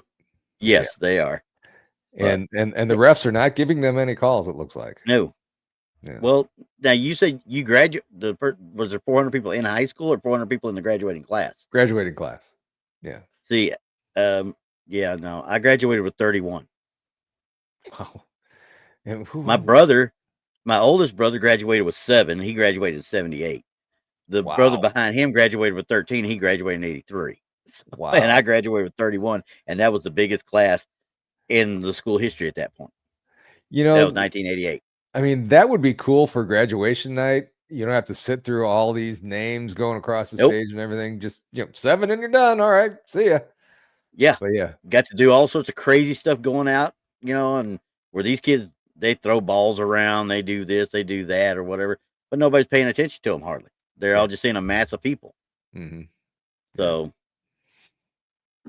but now that's hilarious. This could only happen in Oklahoma. Our coach got arrested for trying to steal a tractor. Oh my gosh. Oh, see, even Gary had more in his, and he's older than me. Yes, Gary, I know you're older than me. He had 33 in his. But, there's something to be said about the small schools, though. I mean, you literally knew everybody. Oh, yeah. I mean, everybody. Yeah. The teachers. I'm friends on Facebook with teachers and stuff to this day from when I was in school. Wow. And my old teachers like, "Hey, Randy, how you doing?" Well, Mr. Hobson or Miss Hobson or what? They're like, you could call me Cheryl. No, I can't. Yeah. You will always be Ms. Hobson to me, Yeah. or you will always be. I forget who it was. We had an ag teacher named Mr. Pilgrim, and Mr. Pilgrim was always Mr. Pilgrim to all the boys, right? Mm-hmm. And Dad used to call him Mr. Pilgrim as well, my old man. Mm-hmm. And we were somewhere, and they were talking, shaking hands, and talking about stuff. And he said, "Well, Mr. Pilgrim," he said, "you can call me Donald." I said, "No, I can't. Yeah. I will not disrespect you in that way. You are Mr. Pilgrim till the day I die." Yeah. So I'm like, that's the kind of respect we held for teachers back then. So yeah. A couple of my son's teachers, actually his kindergarten teacher and a third grade teacher, we're still friends with them, and all through school and everything. And we still see them every now and then. But like you just said, I cannot get myself to call him Don or Shannon. No, not one Mrs. bit. Meyer, And I Mrs. never Pratt. will. I mean, it's respect for him, but I mean, it just sounds really weird to call him that. It feels wrong, doesn't it? Yeah. I know my son doesn't call them by their first name or anything. So, but anyway, Boondock, there's got to be something in the water up there or something. There's got to be. What's going on with you guys? What? My assistant coach's wife tried to shoot him in his truck. Holy cow! Yeah. Did they lose the game? I'm wondering now. Did he lose a bet or something? I mean, come on now. Or was he trying to mess with the cheerleaders? That's taking the sport a little too far. Yeah, a little serious there, right? Yeah. So yeah. Well, and we've been talking about football mainly all night, but yeah, we got into talk about Wrigley Field for a minute. Mm-hmm. There are legendary places. Fenway's got to have stuff going on. Oh, freaking Wrigley for sure. The old Yankee Stadium, if it's still there, I don't even know if it's still there or not. I'm assuming it is. I think it is. Yeah. So Camden Yards in Baltimore. I mean, come on. Mm-hmm. I know it's been renovated, but it's still the same place. Yeah. Same thing with Fenway. They've been renovated, but they're still the same place. Was it Candlestick that they played in out in San Francisco for a long time? Yeah. And all those balls hit over that right field bleacher area out into the bay. Mm-hmm. I mean, Dodger Stadium. Original Dodger Stadium. I don't know what it is now. Yeah, I don't know. Yeah, I thought they called it Dodger Stadium still. They still call it Dodger Stadium, but it's not the same stadium. So did they destroy the other one? I don't know. Oh, I heard that was there for a long, long time. It could be, maybe. I thought they'd gotten another one. Maybe they just renovated it too. But then again, we're talking about we're not getting new stadiums. Texas here, the Rangers. They played in what was called Arlington Stadium for 30 years, it seemed like. Yep. Okay. Yep. I've been in that park 100 times, and it was a great park, but boy, you were going to get sunburned if you weren't careful. Okay. Yeah. And then they moved to the ballpark in Arlington, okay, which was just down the road from where the original Arlington Stadium was, but it was a much nicer field. They hadn't even sniffed a playoff run yet, at that point. This was built in late 90s, I guess it was. Nolan Ryan was bringing the money in because he was pitching for him. He was bringing the money in. People loved it, and so they get that one built. They don't have that thing 20 years. It ain't even 20 years since that thing was built. And then all of a sudden they got Globe Life Field now. Yeah. So I'm like, and I mean, they're talking about Busch Stadium here. It's going to be 20 years old next year. Yeah. And I mean, they're talking about, we need to renovate it. It's really ancient. It's, falling apart. I mean, you're looking at it, it's beautiful. It's history. I mean, it's history. Yeah. So I mean, just renovate it. Don't go build a new stadiums. One. Yeah. I mean, in downtown St. Louis, there's really not a whole lot of places that they could go unless they go over to Illinois or some other place around town. But I mean, I don't know. I think the college stadiums are taken a little bit better care of, and quite frankly, colleges can't afford to be rebuilding a stadium every 20 years. Right. And they'll renovate and stuff, but there's a mystique that goes to those stadiums in college. DKR. The Horseshoe, the freaking the what was the Happy Valley, Tiger Stadium down with LSU, even those guys down in Tuscaloosa, you know. Mhm. I mean, you got lore that goes with Yeah. these guys, okay? That's most certainly hallowed ground, and you don't go in there and disrespect them. And like, who is that guy that planted the football at in the center of the Texas Stadium in the Star? You don't go doing that in college football. When Terrell Owens, yeah, Terrell Owens did it when he was Yeah. a part of the 49ers. Yeah. Yeah. Little Patty, the Hey, Chiefs are playing like a rookie team. Yeah, they do. They Yeah. do. Yeah. there's one, what was the other one? Harry Carey, the old announcer. You're right. Mhm. Northern California Cubs fan. Harry Carey, I bet he's haunting Wrigley Field, because that was Oh yeah. there was no more of an iconic voice other than maybe Bob Uecker for the Brewers, you know. Yeah. Well, you got here in St. Louis, it was Jack Buck for so many years. Yeah. Jack Buck Actually, forever. Jack Buck and Harry Carey called Cardinal games back in the day. Yes, when they Harry did. first came up. And talk And- about a great crew calling games. Those two. Good Lord. Well, and you know, 2 years ago the Rangers won the World Series, you know, and Mhm. I never thought I'd ever see it in my lifetime, honestly. I really didn't. Yeah. And I've got a grandmother who literally, she would sit there and listen to in the 70s and 80s, and then she died in 2003, all the way up till the day she died. She was in a home at that point because her memory was gone. But if the Rangers were playing, she had it on the AM station. She was listening to it if they weren't on TV. And it was religious, and she could tell you every single player of every team of every year, all the way until she died. She was in love with Pudge Rodriguez. I'll tell you that right now. Yeah. She would have given everything in her body to have actually even talked to Pudge Rodriguez. But I digress. I knew my mother and me are sitting there watching Game 5, and Joe Buck's calling it.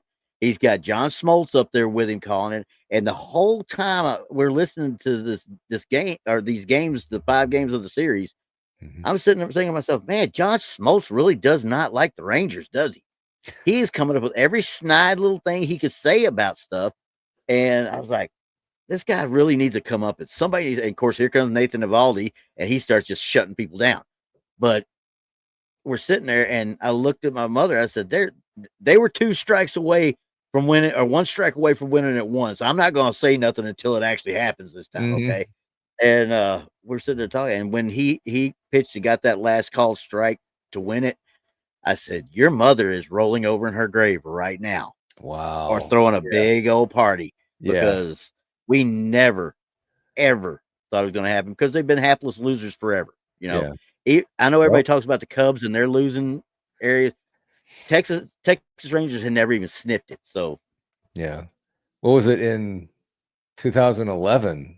They were down to their last. Cardinals were down to their last strike. Yeah, we were playing you guys. Yeah, that's what I'm saying. Yeah. Oh, and my God. Best reliever, you know, best closeout guy in the game outside of Mariano Rivera at that time was God, I can't remember our guy's name now, but Neftali Feliz was the kid's name. Yeah, I don't remember. And I'm sitting there looking at it. That's who was pitching, and who was he pitching to? Wasn't it Bergstrom? Wasn't it Lance Bergstrom? Which one? That hit the triple? That was Hutton or something like that, right? That was David Freese.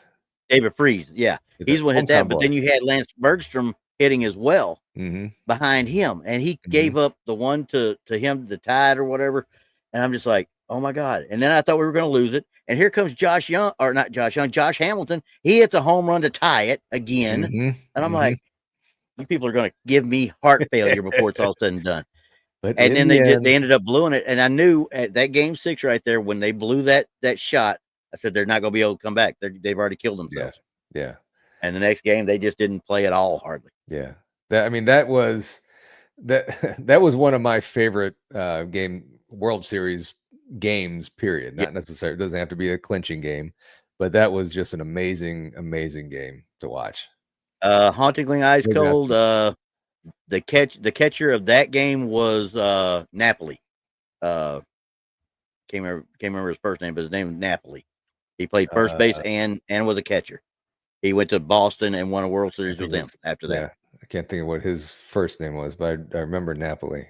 Yeah. And of course it was Yachty catching here in St. Louis. Yeah, Yachty was catching there. Now, Yachty is a beast too. There's another beast. I mean, that dude was great. I mean, of all the abuse that he took with foul balls and just pitches knocking off him to last however long he lasted, 18 years or whatever. Yeah. Oh my God, that's just nuts. I mean, they're talking about bringing him here, about being a manager here for the Cardinals. And, I would love to see that, but eventually managers get fired. And it would just be really hard to see the Cardinals firing Yachty. I mean, he is the organization. Oh yeah. There's no way. So, yeah. That'd be like the Texas Rangers trying to, after Michael Young came back, like them trying to fire him. I mean, come on. Nobody does that. Oh, John Daniels tried. Yeah. John Daniels got rid of Nolan Ryan too, remember? Yeah.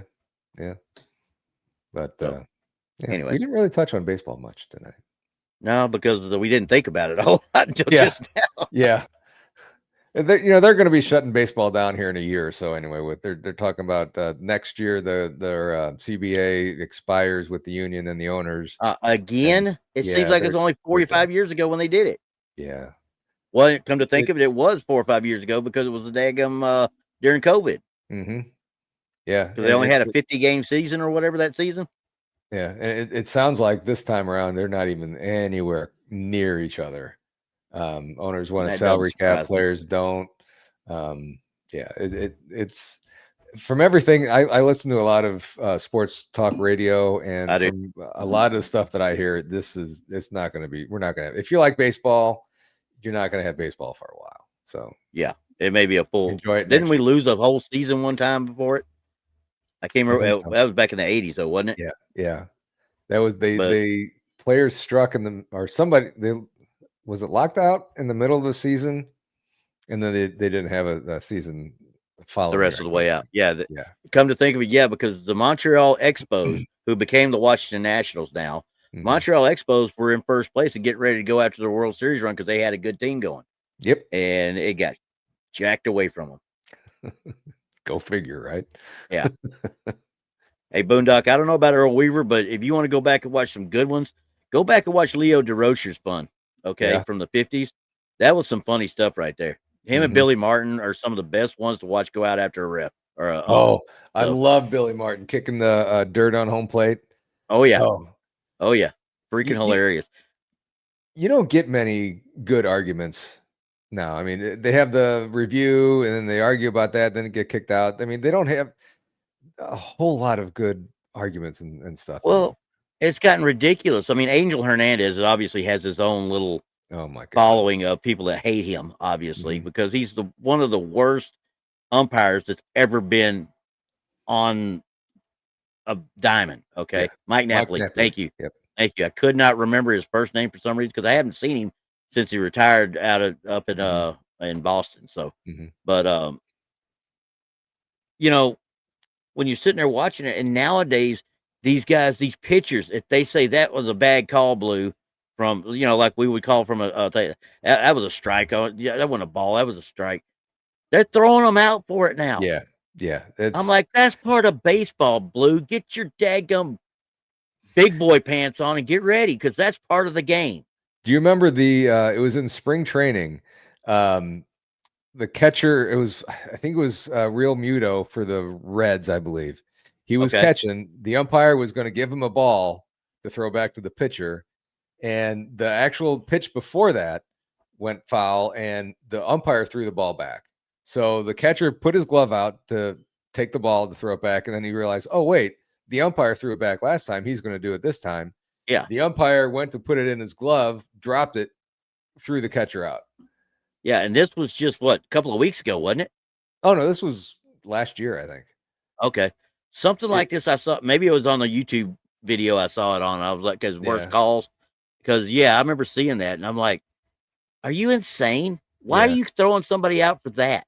Yeah, it'd be different. He got up, spit in your face, and called you everything under the sun, but a good guy type thing. But no, I mean, this was I don't know if it was early this year or last year. I can't remember who the umpire was, but one of the fans behind the Yankees dugout was yelling at the umpire.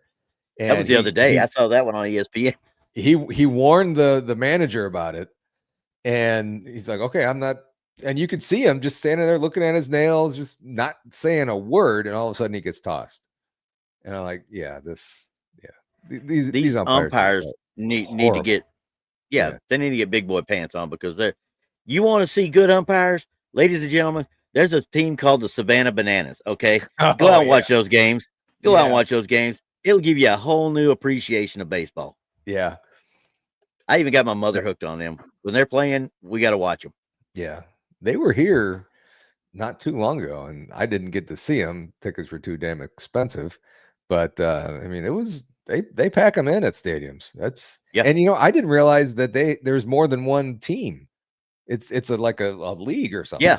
You got the Party Animals. I can't remember which where they're from. You got the Texas has the Texas. Oh, I want to say Girl Masters, but that ain't it. But you've got them. I mean, there's like 5 teams now. Okay, let's see here.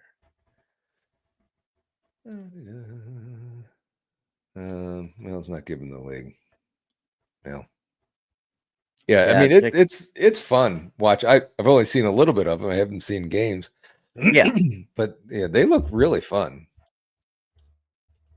I have watched several of them now, and you can. How can I put it? You can get into it real easy. I mean, it's like watching the Harlem Globetrotters on baseball field, honestly. Yeah. But watching them and seeing, I mean, they got a guy that bats on stilts. Okay. Mm-hmm. When he comes in, now he's only batting once a game, obviously. But these are decent level pitchers. I'm talking, they're humming at 90 miles an hour. They're not slouches. Mm-hmm. You got guys though that are up there doing a flip before throwing. They're doing a front flip, landing on the rubber, and then delivering a strike. Yeah. That's talent. Talent. I'm telling you. I mean, even some of the catches I've seen in the outfield, or any of the fielders, really, they run up to it. They don't just grab it. They're behind the back. Behind the back. Yeah. They get points extra for the trick plays, is what it is. Yeah. Oh, so really? I'm like, yeah, they get points extra for the trick plays. And when you watch a strikeout, the umpire goes into full dance mode when he goes a strikeout. I'm like, it's one of those things that watching it is more fun than a lot of them out there. It's more, I don't know how else to put it other than just tell everybody, hey, you just got to go look it. You got to go watch it. Aren't they you on got to go watch it or something like that? ESPN2. Let's see. Party Animals, the Firefighters, Texas Tailgaters. There's 4 teams total. You got the Savannah Bananas, you got the Party Animals, you got the Firefighters, and you got the Texas Tailgaters. I want to see what the Firefighters is from. They are. I'm trying to see what town they're in, though. That's the biggest thing. And isn't there a thing that if you hit a foul ball, or is it a home run, if a fan catches it? No, it's an out. It's an out. If you hit a foul ball and a fan catches it, it's an out. Okay. Wow. That's cool. I mean, it gets the fans into the game too. Oh yeah. I mean, you should see these people. They had Joey Chestnut out in right field. The last one I watched, doing a banana eating contest against 2 other guys, 2 other team members of the Bananas. Mm-hmm. And he's out there trying. He eats more than both of them combined. Oh wow! But they're playing the game while he's still out there trying to eat. They're literally batting around him. I'm like, yeah. He's like, you can tell him looking at it. One guy looks at him and said, "Don't worry about it. We ain't gonna hit you." And I think that's what baseball needs is more fun stuff like that. Yes. I mean, yes. I mean, baseball is getting kind of boring, I think. Yeah, it is. I mean, well, that's why they're losing their viewership. That's why they're losing money at the MLB level, because I hate to say it like this, I really do, because I'm no professional athlete. I don't like to call them like this. But these prima donnas want this multi-billions of dollars to go out and play this game. And it's 162 games. And I know they get beat up, and I know all this other stuff. but you get to the point where you want to be paid so much, you're not making any money to actually keep it going. Right. You're bankrupting the league you fought to get into. They're ruining it for the average fan who can't afford a family of 4 to go to one game a season, where it's like well over $200-300 when you talk about, tickets, food, parking. Yeah.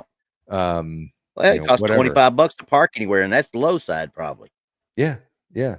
And what I don't like is here, I don't know what it's like. I'm sure it's the same other places, but say when the Cubs come to town, they jack the prices up at parking, and you can get the same parking spot if they play like the Pirates or whatever.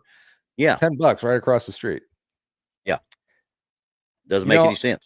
Yeah. I'm kind of watching this, little Patty, and I disagree with you. She said this is a very boring halftime show. Obviously I don't have the sound on, but I mean, wait a second. Wait, hold. Pineapples on the boobs. Wait, now we're talking. Hold up. Yeah. I mean, am I gonna the gal actually looked like Shakira or something jumping around on the stage. Sure wasn't Charo. No, it wasn't Charo. But man, they're fit. I disagree. It was a nice halftime show. Yeah, 100%. Yeah. I didn't see it. Rewind it. I'll have to rewind it and watch it. Yeah, I will do that. But for the content, for the dancing, that's it. For the game and the music, for research. That's for research. I wonder if the stadium they're playing in is haunted. There you go, Brazil.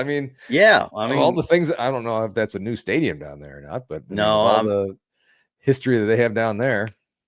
Somebody told me a while back, said, "Hey, you need to come check out." And Scotland's a bucket list type thing. I want to go to Scotland. I want to ride on Loch Ness. I want to do all that stuff. I want to investigate some castles.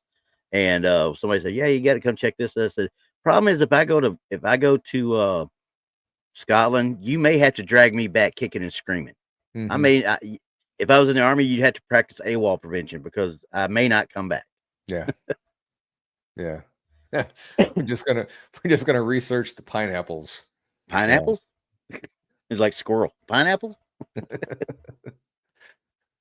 But yeah, so and quite frankly, where they're playing in Brazil is not a quote unquote state-of-the-art stadium. It's an older stadium, an older soccer pitch. So that's another thing. You got legendary soccer pitches around the world too.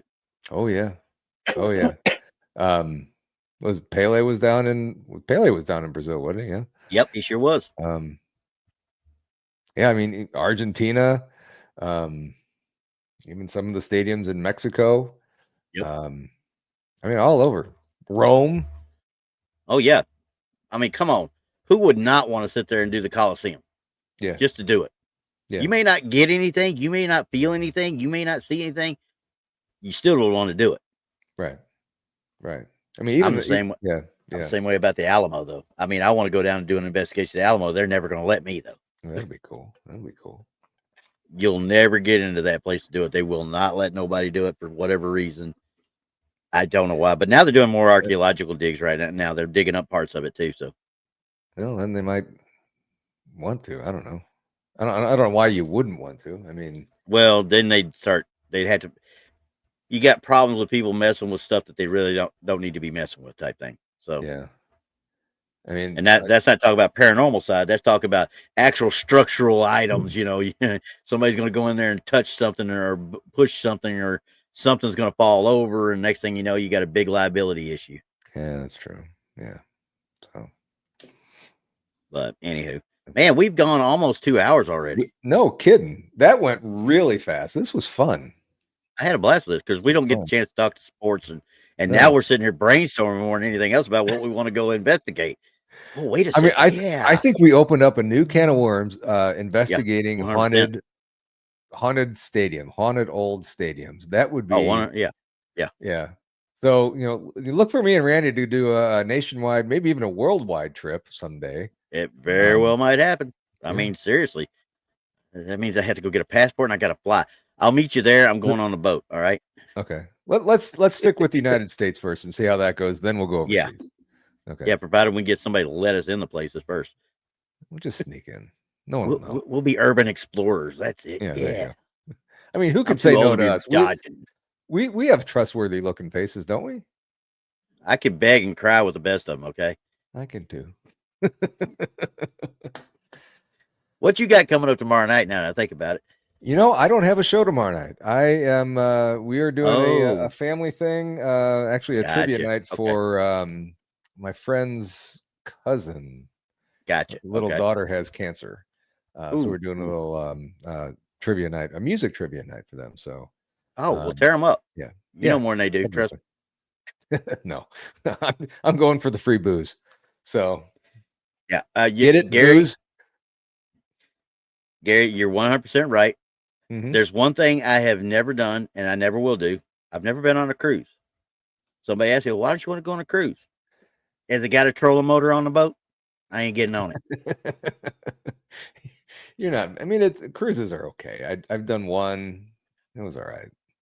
You're stuck on a boat. I would be in jail because you can't discipline other people's kids. Okay. Oh well, yeah, yeah. Good point. Good point. So Hey, you could throw them over and no one will see it. Are you kidding? There's cameras everywhere now. Put a hat on the camera. You'll be fine. Don't do that. I'm kidding. If I could have done that, I'd have done it long before now, probably. Where's the camera at Walmart? Okay, yeah, that's fine. That one. Come here, you.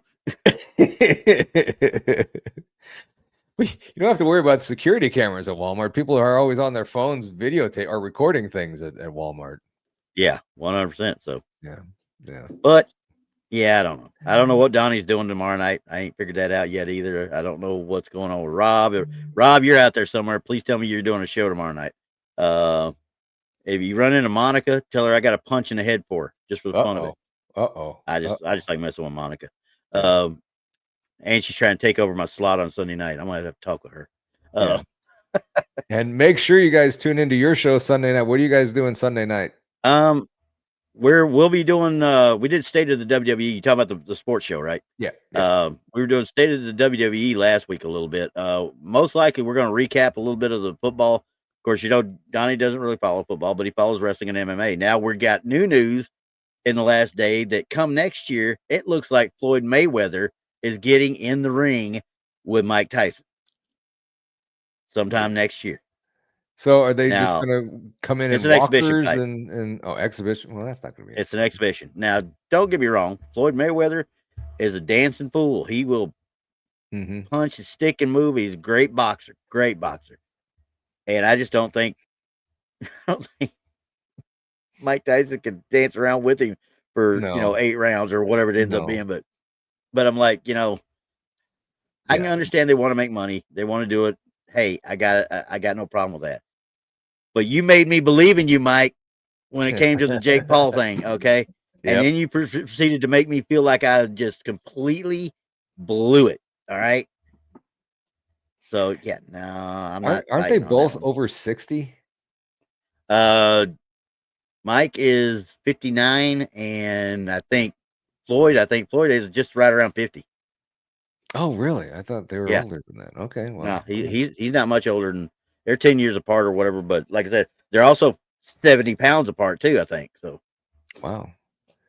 So are they is AARP sponsoring this or I have no earthly idea yet. I've got more research to do. I'm keeping my ears. I mean, that's just I don't know. I mean, I love the fact that because Tyson is much more personality now than he was back then. Yeah. And he knows how to make fun and laugh at himself now versus what he used to be. So it's fun to watch him. And quite frankly, Floyd Mayweather, in my opinion, is probably pound for pound the best fighter in the last 30 years. Yeah. 20 years. I'll say 20 years. I won't say 30 years. Because quite frankly, I don't think he would have had him against and in his prime, Julio Cesar Chavez would have been a hell of a fight. Yeah. So, but neither here nor there. But either way, we'll probably talk a little bit about that, and we'll talk obviously wrestling, whatever's going on in wrestling, and then we'll recap the football and a little bit of the baseball. But most part, we're going to try to keep that that show where we have a theme every week. So, and we haven't really talked about a theme for this week yet because Donny's been busy. So it's like we'll figure out something as far as that goes, but definitely going to have a recap of stuff, and then we'll go into our main topic, which most likely will be wrestling related or MMA related. Okay, gotcha. That's really what Donny's wheelhouse right there. So exactly makes sense. Okay, cool. Alrighty, and then alrighty, guys. I don't know if I'm doing Red Circle Sunday yet or not. I don't know. I'm hoping. Cross fingers. Maybe Brandi will be there. Yeah, no kidding. No kidding. Well, guys, this has been fun. We've almost at the 2-hour mark. Hope you guys enjoyed it. We're down to 19 people in chat. Yeah, everybody going home. We're trying to wrap it up. But Boondock did say something. I forgot. He is 100% right. None of these guys would be in the top 20 in Sugar Ray Robinson's era. So yeah, that was the heyday. I'm sorry, that was the heyday. That was about the time when I was really interested in it, but now not so much. But Sugar Ray, that was Yeah, you're talking about Sugar Ray Leonard. Sugar Ray Robinson was in the 50s. Okay, yeah, you're right. So, but either Sugar way, Ray. But both Sugar Ray time frames. I mean, you're talking about Hagler, Ray, Leonard, not Leonard, but Hearns. I mean, those were beasts. The heavyweights weren't even thought of back then. You didn't pay a whole lot of attention because Larry Holmes had a hold on them all. Yeah. Anyway, okay, I digress. Yeah. All right, guys. Have a great night, and you got all kinds of shows this weekend. So yeah, we will see you next time. Yes, see you guys.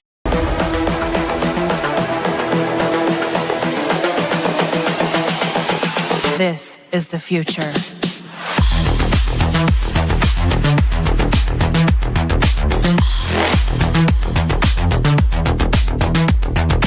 Evolution. The Crossing Realms Conference launches September 19th and 20th and will dock in Richmond, Missouri. This is already being called the event of the year, folks. With an unprecedented list of speakers and special guests, 2 days of cryptids, UFOs, and paranormal presentations, along with a celebrity-filled ghost hunt, meet and greet, gallery reading, vendors, and a film screening. This promises to be both educational and fun. Go to eventbrite.com to secure your tickets and vendor slots before they are all abducted. They're going fast.